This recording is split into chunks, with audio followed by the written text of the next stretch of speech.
So we're remember we had Thursday, we were days of the week.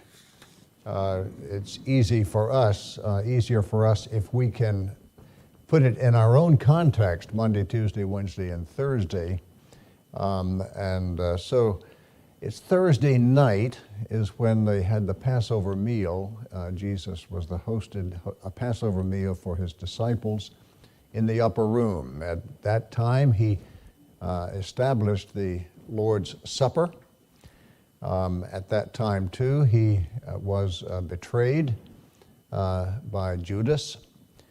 That's Thursday night. They leave Thursday night and they go from the Passover meal into the Garden of Gethsemane, which is not far from Jerusalem. They go back up onto the high ground, Mount Olivet. There, Jesus knows that things are about to come to a head according to the plan of redemption. And he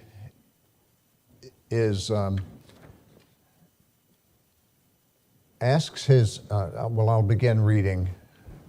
I'll begin reading at 53.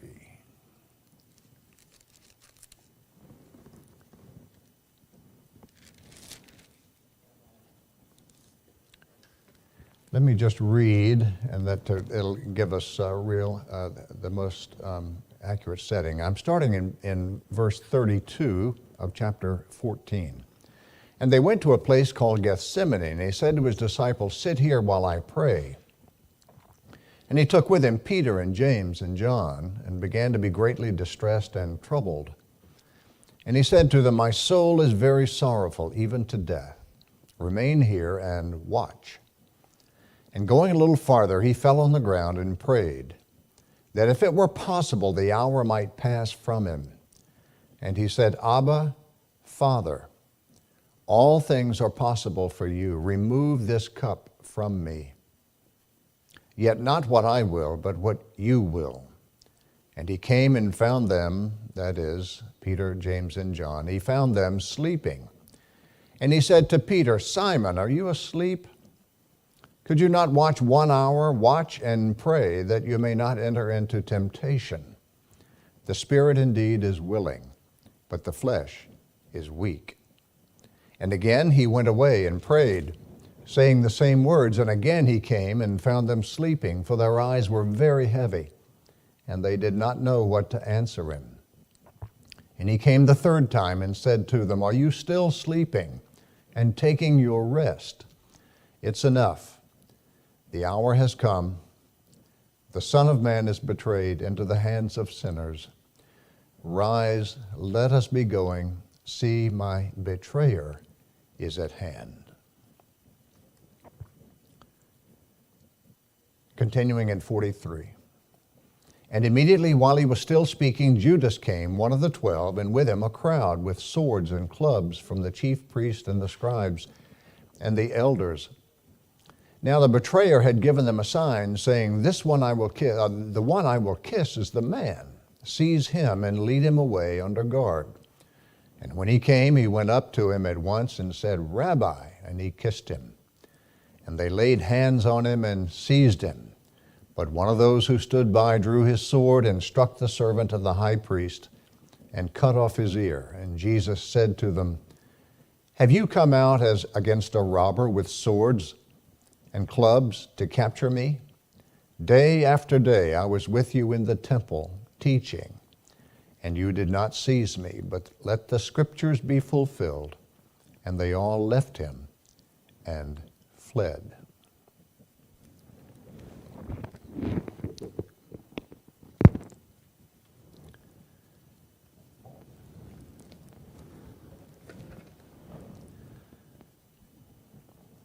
Sproul says Judas gave Jesus the kiss of death. We hear that phrase a lot.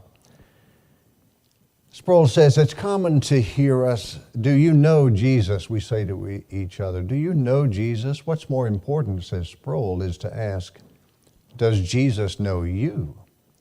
Or will he say, "Depart from me, I never knew you." Verse 51, and a young man followed him with nothing but a linen cloth about his body, and they seized him. But he left the linen cloth and ran away naked.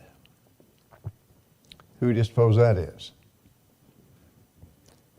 Scholars speculate that it's Mark himself. It's John Mark himself who's got a linen. Why was that? It's because this is the middle of the night on Thursday, and he knew something was up. He went to follow the crowd and saw it, and then when he was close, the soldiers and the temple guards saw him and grabbed him. He's one of them. He grabbed him, went after him, and got just his linen cloth, and he ran away naked. Now that's a kind of a bizarre, memorable scene, but it's one way that the author of the Gospel of Mark may have identified himself, that he was right there. What does that mean? That means he was an eyewitness then to those events in the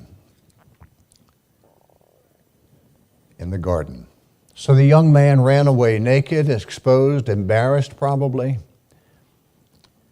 Our own righteousness is like filthy, rotten rags, says Sproul. We have to be stripped of those rags and clothed in the righteousness of Christ from on high with a righteousness that's not our own. That's the gospel, says Sproul. So in that sense, you can see the gospel played out in that little scene. Hendrickson says, John mentions torches and lanterns. That's bizarre, or that's ironic, because they're searching for the light of the world. They have swords and clubs to capture the Prince of Peace. Instead of welcoming the long-expected Messiah, the Sanhedrin sent a posse to capture him and then send him to be executed. The Lamb was forsaken by everyone so that those who believe in him will never be forsaken. Verse 53.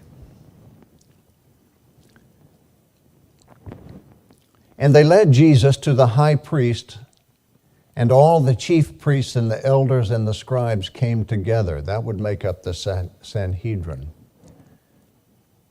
And Peter followed him at a distance, right into the courtyard of the high priest. And he was sitting with the guards and warming himself at the fire. Now the chief priests and the whole council were seeking testimony against Jesus to put him to death, but they found none. For many bore false witness against him, but their testimony did not agree. And some stood up and bore false witness against him, saying, "We heard him say, 'I will destroy this temple that's made with hands, and in 3 days I will build another, not made with hands.'" Not made with hands. Yet even about this, their testimony did not agree. And the high priest stood up in the midst and asked Jesus, "Have you no answer to make? What is it that these men testify against you?" But he remained, that is Jesus, he remained silent and made no answer. Again, the high priest, that would be Caiaphas, the high priest asked him, "Are you the Christ, the Son of the Blessed?" And Jesus said, "I am. And you will see the Son of Man seated at the right hand of power and coming with the clouds of heaven." And the high priest tore his garments and said, "What further witnesses do we need?" Who's he speaking to? He's speaking to the Sanhedrin. "What further witnesses do we need? You've heard his blasphemy. What is your decision?" And they all condemned him as deserving death. And some began to spit on him and to cover his face and to strike him, saying to him, "Prophesy." And the guards received him with blows.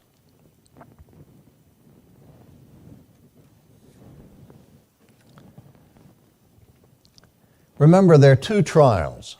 One before the Sanhedrin at the palace of the high priest, Caiaphas, and one before the Romans, before Pontius Pilate. The high priest Caiaphas would preside over the Sanhedrin trial. We're in chapter 14, verse 53. But first they went to consult with Annas in John 18. Annas, who is he? He's the retired high priest. He's the father-in-law of Caiaphas. Sproul calls Annas probably the most powerful Jew at the time. Now, how did they choose a high priest? The Roman authorities chose the high priest. The Roman authorities said it was time for Annas to retire, and they chose Caiaphas then to come in as the high priest.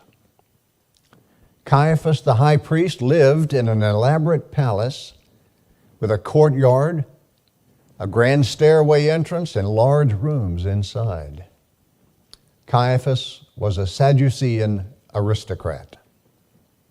The Sanhedrin consisted of, it was a ruling council comprised of 70 officials and the high priest, meaning yielding 71 members of the Sanhedrin if everyone is there. Now the palace, Caiaphas' palace, was not a lawful meeting place for the Sanhedrin to hold court proceedings. Trials would normally be held during the daytime in the marketplace close to the synagogue, not indoors and not in the middle of the night. During the trial, no credible testimony comes from anyone. False witnesses made stuff up, and none of the testimonies agreed. Caiaphas finally intervened, put his foot down, and questioned Jesus directly. Verse 61. Again, the high priest asked him, "Are you the Christ, the Son of the Blessed?" And Jesus said, "I am."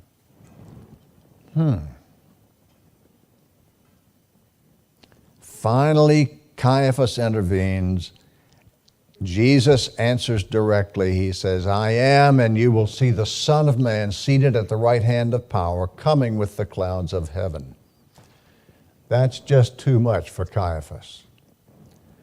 It's blasphemy. It calls for a death sentence. They spit on him.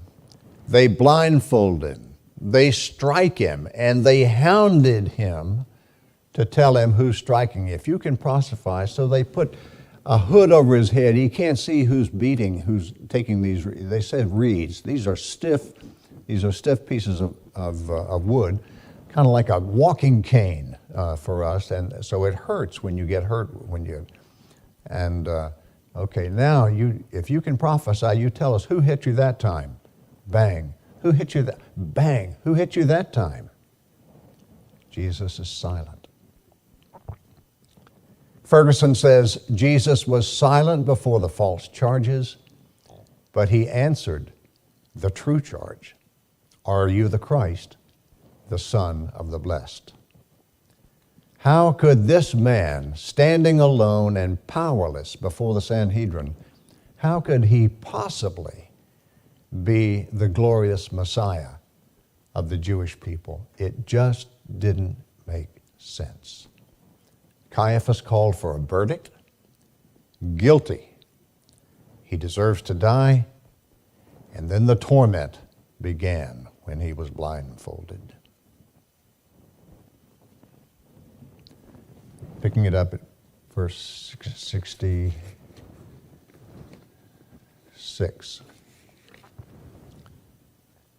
And as Peter was below in the courtyard, one of the servant girls of the high priest came, and seeing Peter warming himself, she looked at him and said, "You also were with the Nazarene, Jesus." But he, that is Peter, denied it, saying, "I neither know nor understand what you mean." And he went out into the gateway, and the rooster crowed. And the servant girl saw him and began again to say to the bystanders, "This man is one of them." But again he, Peter, denied it. And after a little while the bystanders again said to Peter, "Certainly you are one of them, for you are a Galilean." But he began to invoke a curse on himself and to swear, "I do not know this man of whom you speak." And immediately the rooster crowed a second time. And Peter remembered how Jesus had said to him, "Before the rooster crows twice, you will deny me 3 times." And he broke down and wept.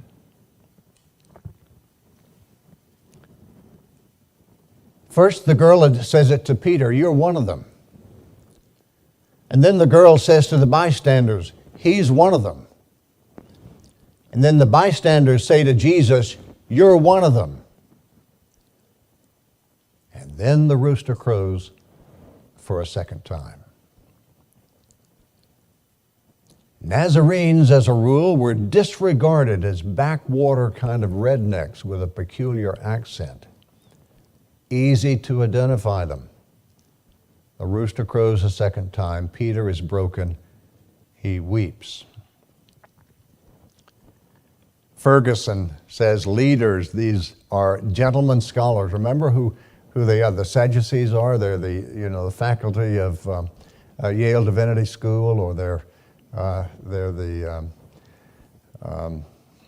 I can't think of Union Seminary, a theological seminary in New York. These are distinguished people. But all of a sudden, they begin to act crazy with spitting and beating and taunting. Undiluted hatred, says Ferguson.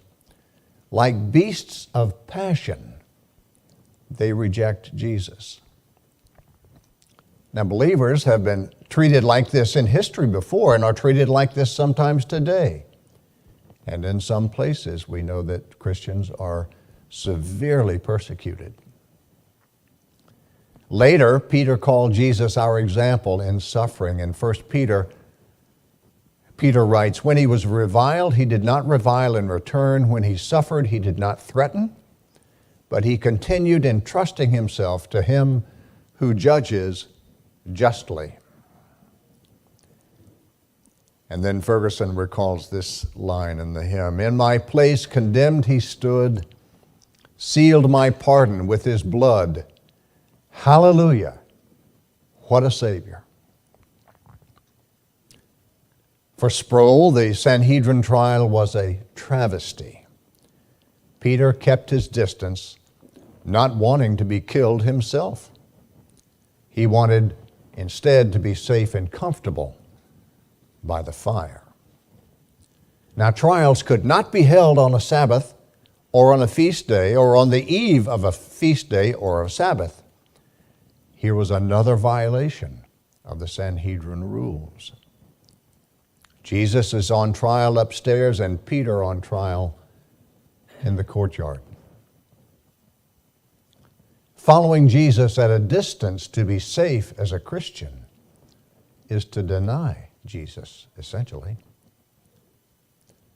Sproul says he can't think of anything worse than to stand in heaven and hear Jesus say, "I'm ashamed of this man," and to say, "Shame on you." May the grace of God keep us ever from doing that to Jesus.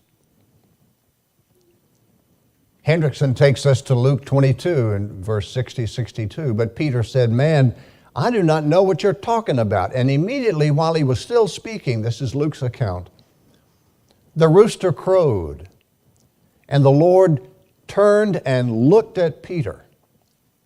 And Peter remembered the saying of the Lord, how he had said to him, 'Before the rooster crows today, you will deny me 3 times.' And he went out and wept bitterly." How did they come face to face? Hendrickson points out that Jesus' face was probably black and blue from the blows he'd received, He maybe was being transported from where he had been tried to a holding pen or a cell somewhere, but he was walking, being led somewhere. He looked right at Peter, and there was no escaping his gaze, no escaping his, "See, I told you so." How did that happen? The trial before Caiaphas was over. Jesus could have been led by his captors to a holding cell. Their eyes met only because Peter was looking at Jesus at the same time. Hendrickson says there are a couple of lessons here. Number one, our hearts are deceitful, verse 31.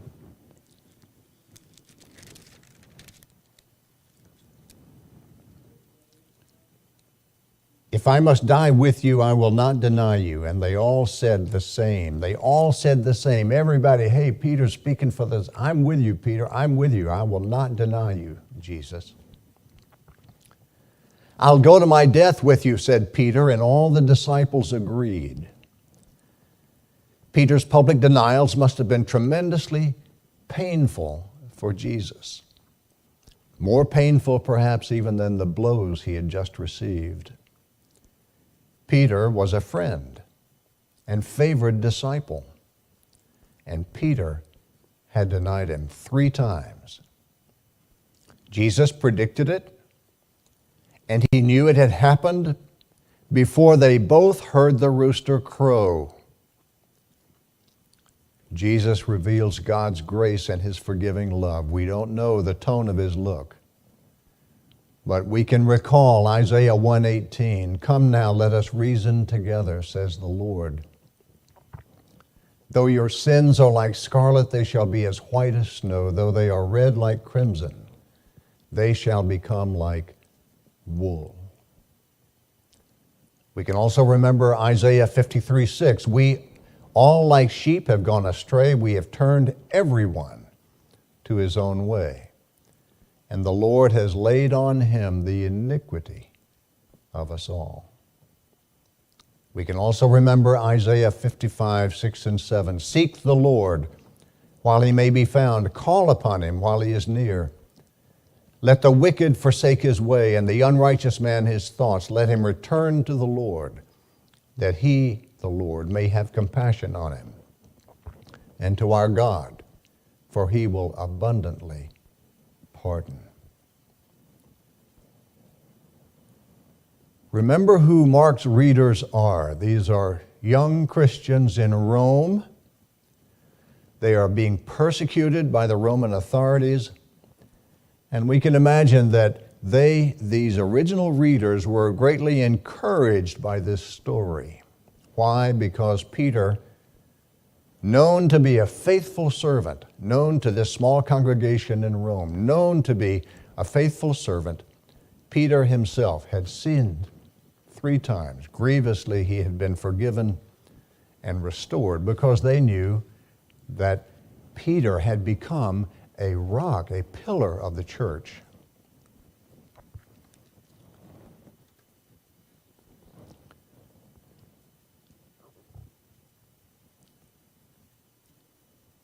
So, in the Garden of Gethsemane, in the trial to come before Pilate, we are reading about events, significant events in the life of our Lord.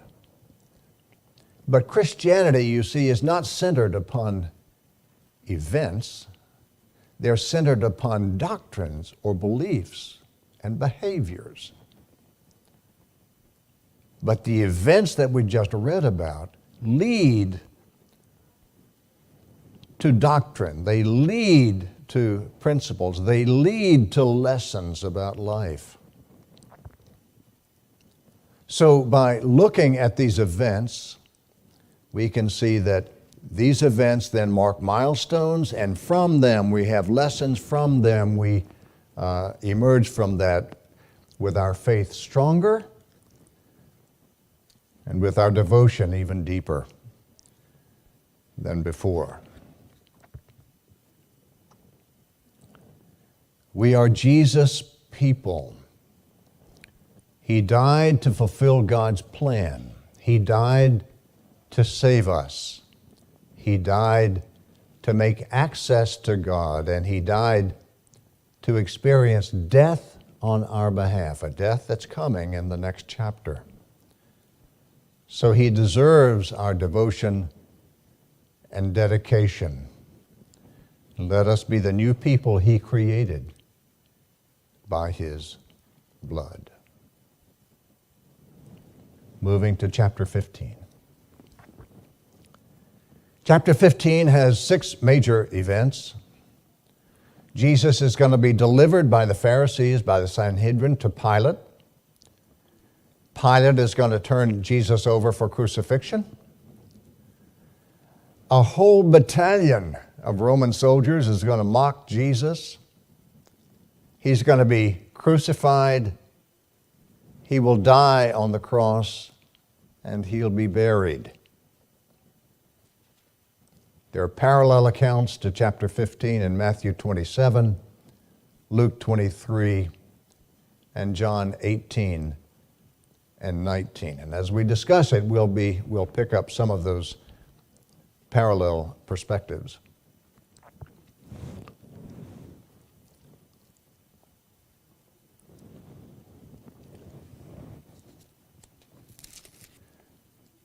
Chapter 15, verse 1, and as soon as it was morning, the chief priest held a consultation with the elders and the scribes and the whole council. And they bound Jesus and led Him away and delivered Him over to Pilate. Remember, this is the middle of the night. Early in the morning, it's just dawn is coming. Now, who is Pilate? Pilate is the governor of Judea. He's the governor. Pilate had the authority to have Jesus crucified. Pontius means the fifth. He was the fifth in the line of these governors of Judea. Pilate itself means he was armed with javelins, and that's just kind of a symbol, and he hated the Jews. That's Pontius Pilate. Now,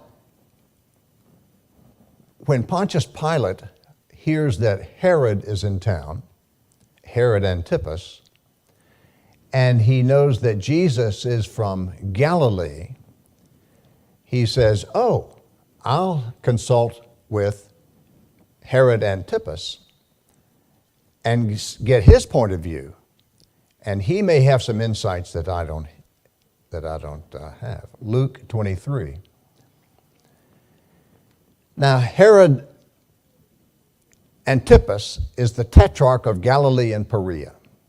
He's the one who called for John the Baptizer's head after Herodias' daughter, named Salome, according to Josephus anyway, danced at the birthday banquet. You remember that. Herod was eager. Herod, that is Antipas, now was eager to see Jesus, and he wanted to see a miracle. But Jesus, before Herod Antipas, was silent. So Herod sent Jesus back to Pilate.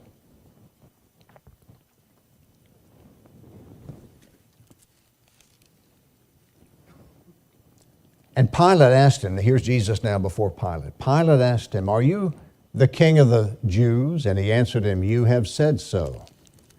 And the chief priest accused him of many things. The chief priest, who is that? The chief priest, you can imagine members of the Sanhedrin are right there, they're bringing charges against him. And Pilate again asked him, "Have you no answer to make? See how many charges they bring against you?" But Jesus made no further answer, so that Pilate was amazed.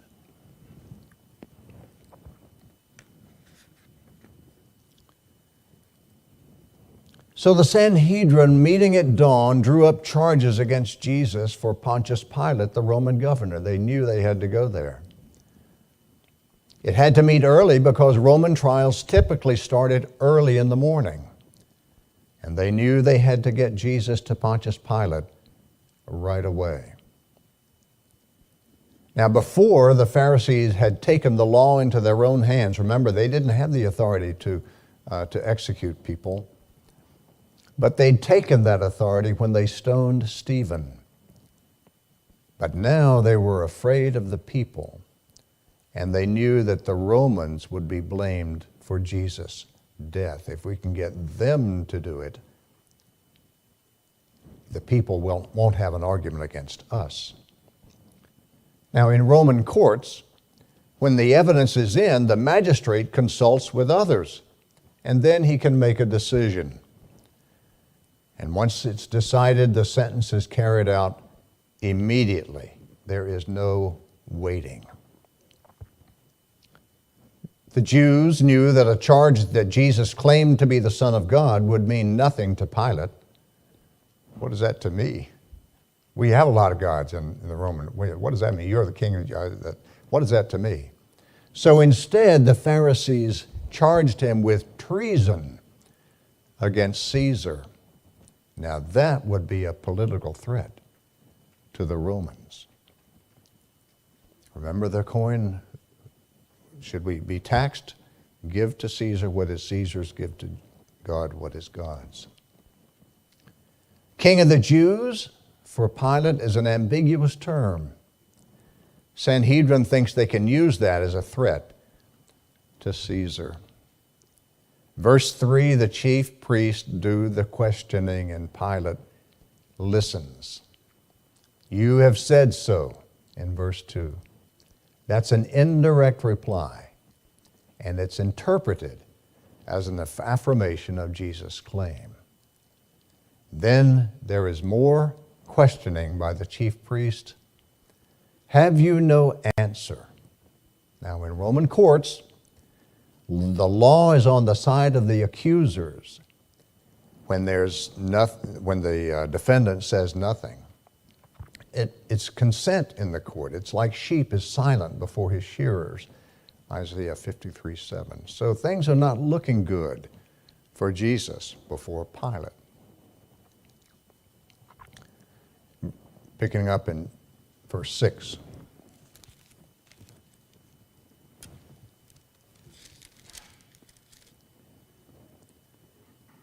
Now at the feast, he used to release for what's feast? That's the Passover feast. Remember, the Passover is the first day. The Feast of Booths is afterward. It's a whole week-long feast. Now at the Passover feast, he used to release them for them one prisoner for whom they asked. And among the rebels in prison who had committed murder in the insurrection, there was a man called Barabbas. And the crowd came up and began to ask Pilate to do as he usually did for them. And he answered them saying, do you want me to release for you the king of the Jews? For he, Pilate, perceived that it was out of envy that the chief priest had delivered him up. But the chief priest stirred up the crowd to have him release for them Barabbas instead. And Pilate again said to them, then what shall I do with the man you call King of the Jews? And they cried out again, crucify him. And Pilate said to them, why? What evil has he done? But they shouted all the more, crucify him. So Pilate, wishing to satisfy the crowd, released for them Barabbas, and having scourged Jesus, he delivered him to be crucified.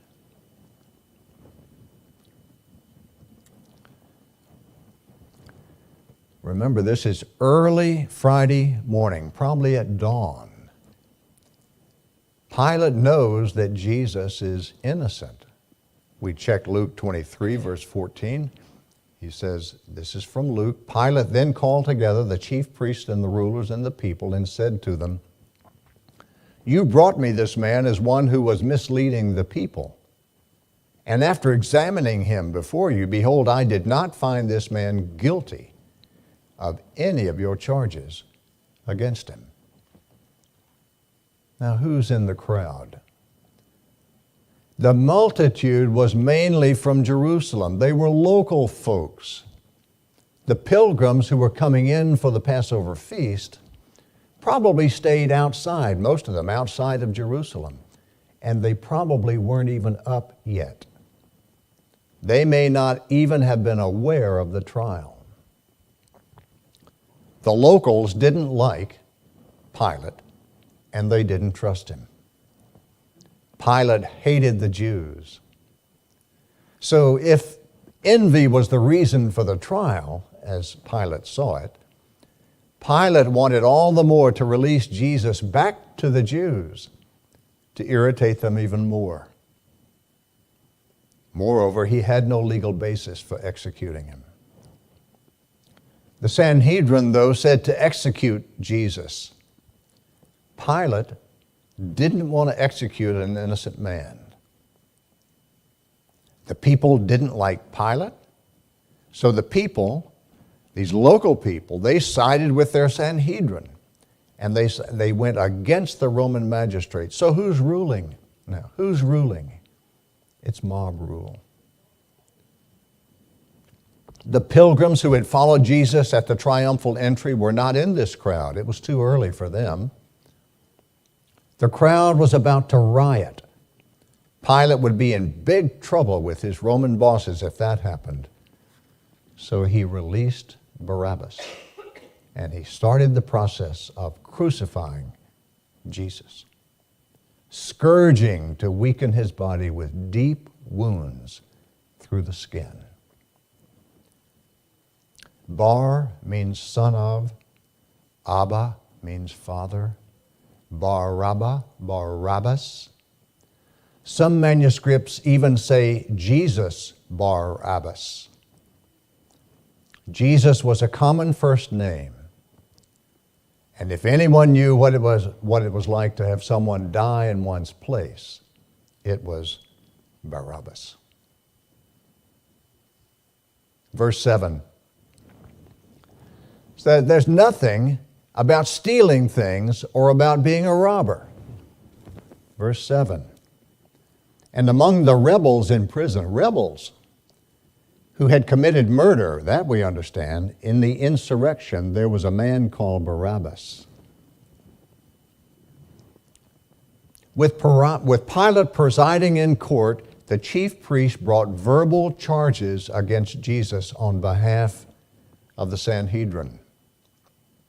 In verse 9, Pilate offers to release Jesus since Pilate could see that the chief priests were envious of Jesus' power with the people.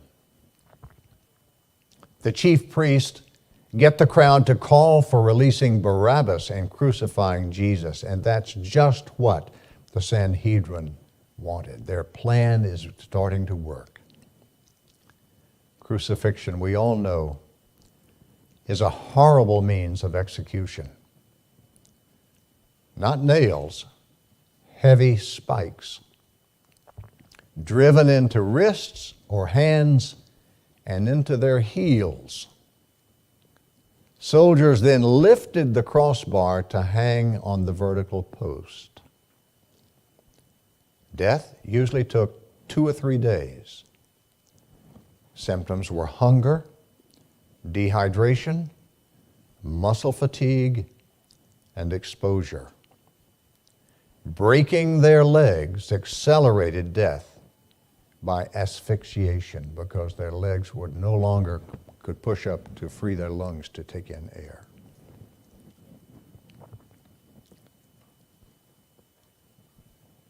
Galatians 3:13, Christ redeemed us from the curse of the law by becoming a curse for us. For it is written, cursed is everyone who is hanged on a tree. Deuteronomy 3:13. Scourging, it's flogging with a leather whip, at the end of which is a sharp bone or pieces of metal to penetrate the skin and go deep even into the muscles. Sproul calls Pilate putty in the hands of God. Pilate, for Sproul, is a third-rate politician. He's been in power for 11 years. He brought Roman soldiers even into the temple with images of Caesar. He stole money. Pilate stole money from the temple to build an aqueduct. Boy, you talk about enmity between a ruler and the people.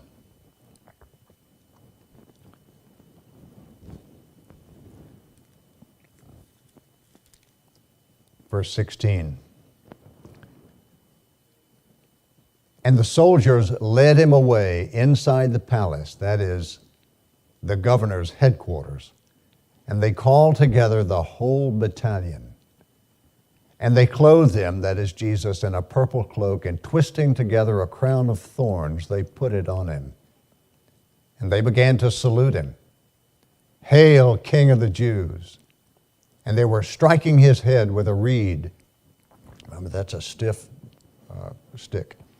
And spitting on him and kneeling down in homage to him. And when they had mocked him, they stripped him of the purple cloak and put his own clothes on him. And they led him out to crucify him.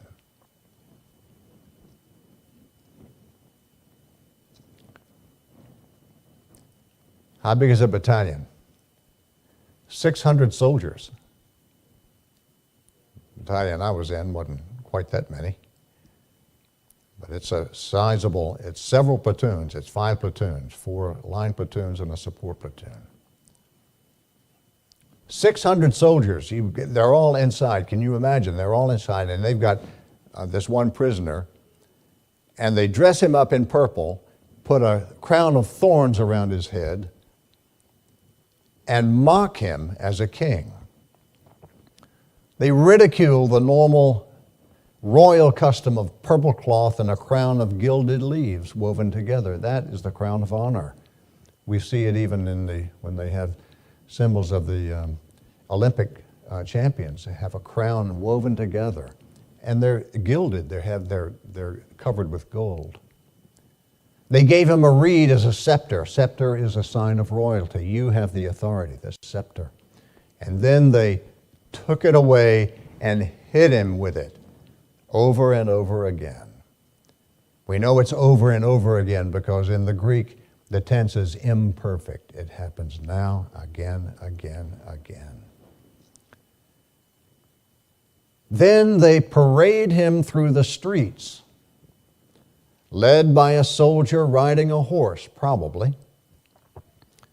Someone goes ahead announcing the event and the crime to intimidate the people. Whoa, what's happening here? They go from neighborhood to neighborhood to neighborhood to make sure everybody knows what's about to happen and why. Victim generally was naked. Imagine that this is the scene then that Jesus envisioned when he said to his disciples, "You must take up your cross and follow me." Where? To be executed with him in Mark 8:34. Now the victim carried the crossbar. Remember, the vertical was in permanent position by a major road, so that it was already set up there. So the prisoner then has the crossbar, which is pretty heavy. It could weigh 75 to 125 pounds. And not just carrying it, but his hands would be tied to the crossbar.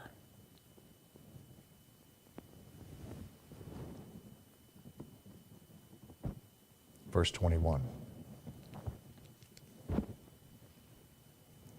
And they compelled a passerby, Simon of Cyrene, who was coming in from the country, the father of Alexander and Rufus, to carry his cross.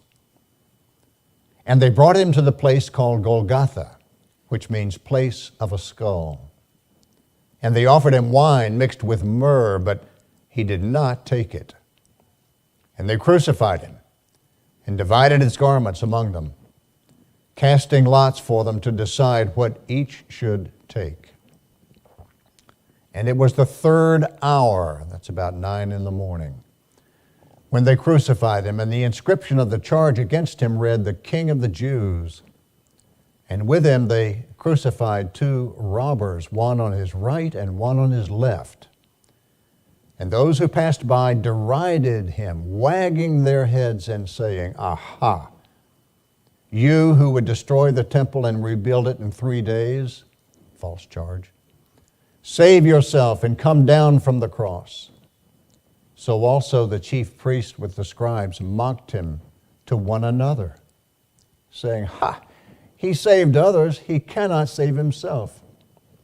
Let the Christ, the King of Israel, come down now from the cross that we may see and believe. Those who were crucified with him also reviled him.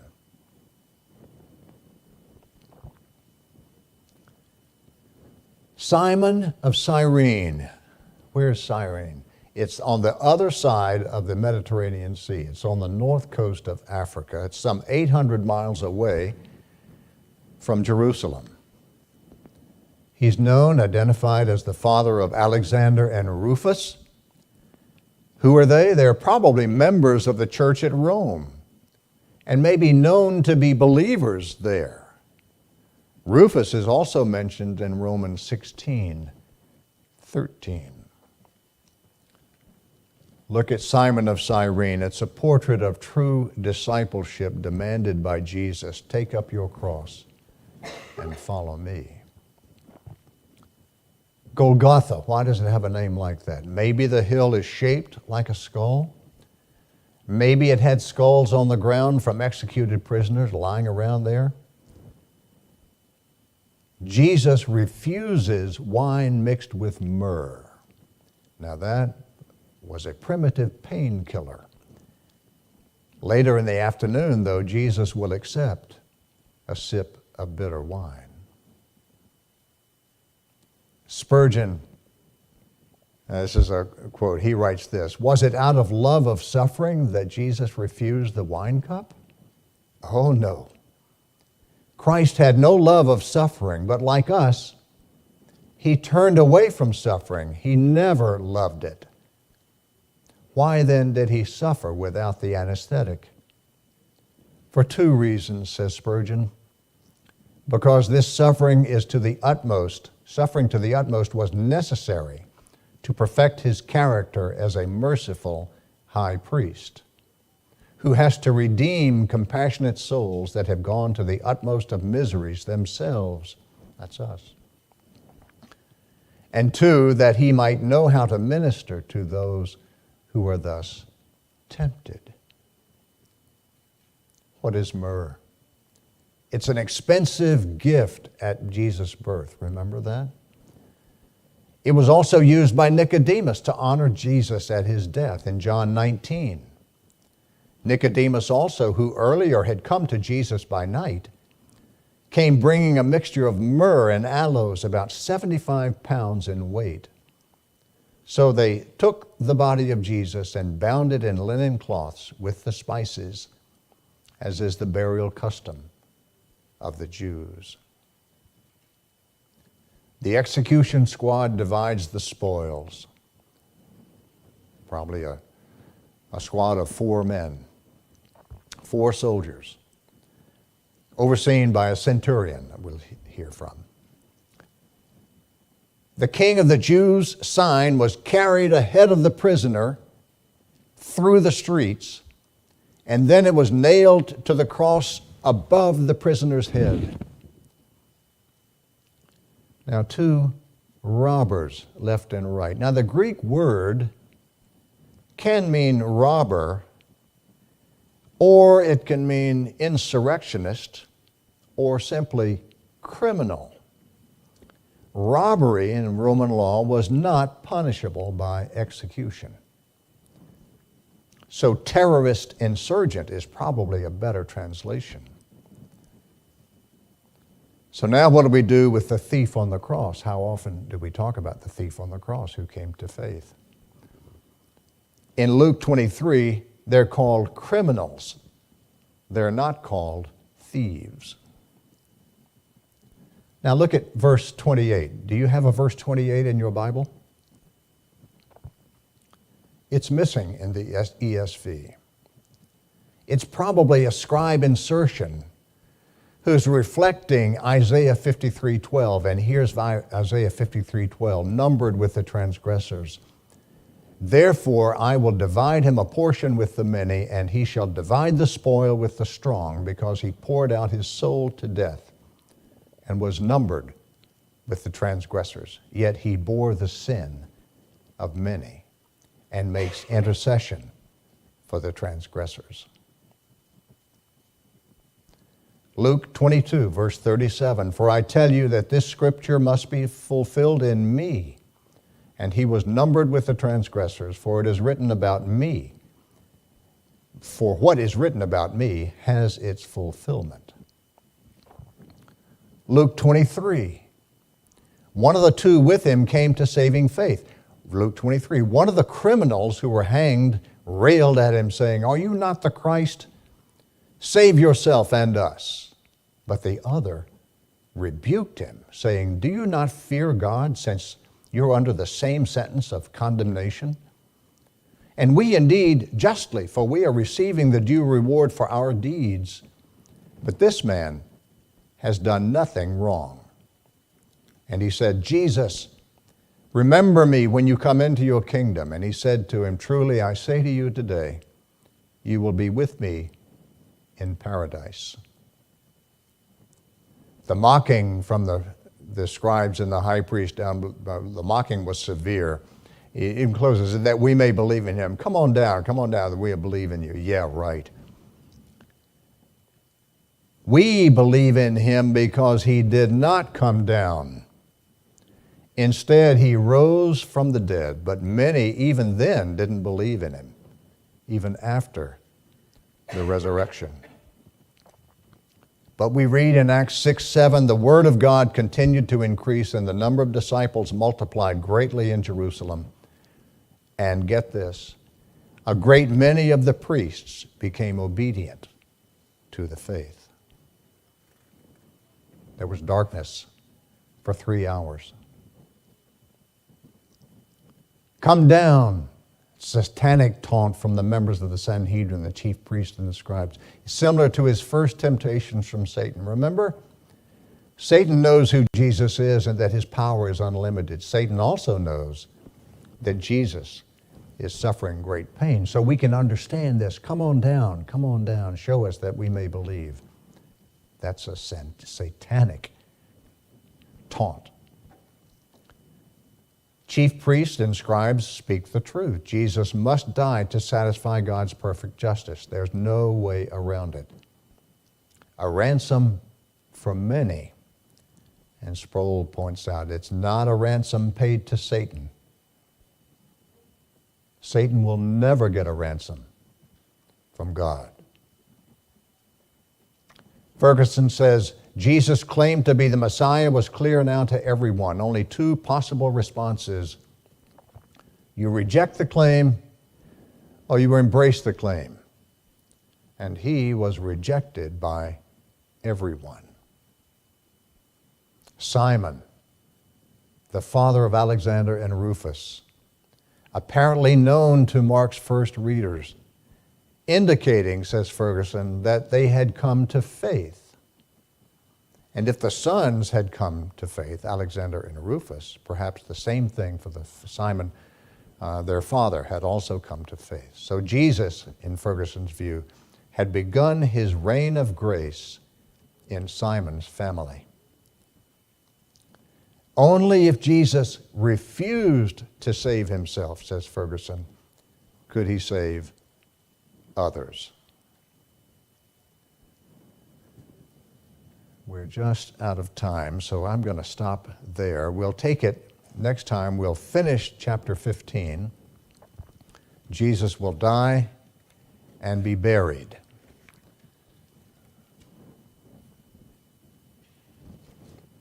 Maybe I'll go on. Let's go. Let me read verse 33. I will go ahead. Let's steal a little time. And when the 6th hour, that is noon, when the 6th hour had come, there was darkness over the whole land until the 9th hour. That would be about 3 in the afternoon. And at the 9th hour, Jesus cried with a loud voice, Eloi, Eloi, lema sabachthani, which means, my God, why have you forsaken me?" There's Mark again translating Aramaic for his Roman readers. And some of the bystanders hearing it said, "Behold, he's calling Elijah." And someone ran and filled a sponge with sour wine and put it on a reed and gave it to him to drink, saying, "Wait, let's see whether Elijah will come to take him down." And Jesus uttered a loud cry and breathed his last. And the curtain of the temple was torn in two from top to bottom. And when the centurion who stood facing him saw that in this way he breathed his last, he said, "Truly, this man was the Son of God." I will end this class today. We'll pick it up from there next week. But isn't it good? Who is? Remember, the central theme of the Gospel of Mark is, who is Jesus? And here we have the centurion declaring he's the Son of God, just as John the Baptizer at the beginning of the Gospel of Mark had said, "This is the Son of God," confirmed even by the Father. It's a thrilling story, and I'm delighted to be here kind of leading you through it. Let's pray. Thank you, Lord, for the story of redemption as we see it played out in your word, as we see it, as we live it today even all around us. We see your will being played out. Give us, Holy Spirit, give us a deep and lasting sense of being your children, being protected by your providence, knowing that you are orchestrating things in just the right way for us individually. We take great comfort in that, Lord, and we thank you for it. We're delighted to be gathering after this class for worship, and we pray, Holy Spirit, you will bless our gathering, bless our worship. Let us have hearts that are eager to embrace the truth. Let us have minds that will sift what we hear, compare it to your word, and rest in its sovereign power. We pray in Jesus' name. Amen.